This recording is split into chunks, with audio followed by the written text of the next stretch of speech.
Genèse chapitre 2, Ainsi furent achevés les cieux et la terre, et toute leur armée. Dieu acheva au 7e jour son œuvre qu'il avait faite, et il se reposa au 7e jour de toute son œuvre qu'il avait faite. Dieu bénit le 7e jour, et il le sanctifia, parce qu'en ce jour, il se reposa de toute son œuvre qu'il avait créée en la faisant.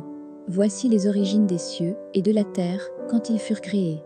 Lorsque l'Éternel Dieu fit une terre et des cieux, aucun arbuste des champs n'était encore sur la terre, et aucune herbe des champs ne germait encore, car l'Éternel Dieu n'avait pas fait pleuvoir sur la terre, et il n'y avait point d'homme pour cultiver le sol. Mais une vapeur s'éleva de la terre, et arrosa toute la surface du sol.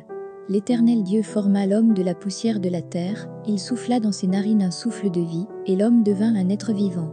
Puis l'Éternel Dieu planta un jardin en Éden, du côté de l'Orient, et il y mit l'homme qu'il avait formé. L'Éternel Dieu fit pousser du sol des arbres de toute espèce, agréables à voir, et bons à manger, et l'arbre de la vie au milieu du jardin, et l'arbre de la connaissance du bien et du mal. Un fleuve sortait d'Éden, pour arroser le jardin, et de là il se divisait en 4 bras. Le nom du premier est Pichon, c'est celui qui entoure tout le pays de Havila, où se trouve l'or. L'or de ce pays est pur.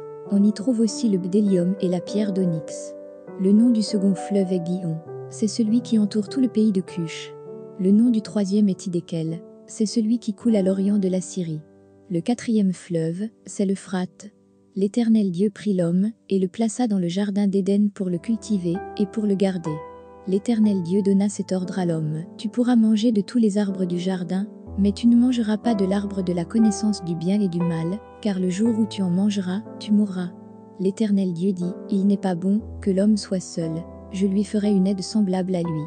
L'Éternel Dieu forma de la terre tous les animaux des champs et tous les oiseaux du ciel, et il les fit venir vers l'homme, pour voir comment il les appellerait, et afin que tout être vivant portât le nom que lui donnerait l'homme.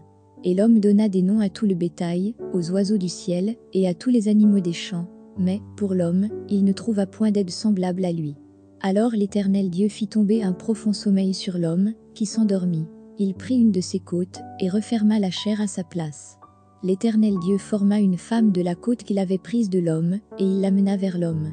Et l'homme dit, voici cette fois celle qui est os de mes os et chair de ma chair. On l'appellera femme, parce qu'elle a été prise de l'homme. C'est pourquoi l'homme quittera son père et sa mère, et s'attachera à sa femme, et ils deviendront une seule chair. L'homme et sa femme étaient tous deux nus, et ils n'en avaient point honte.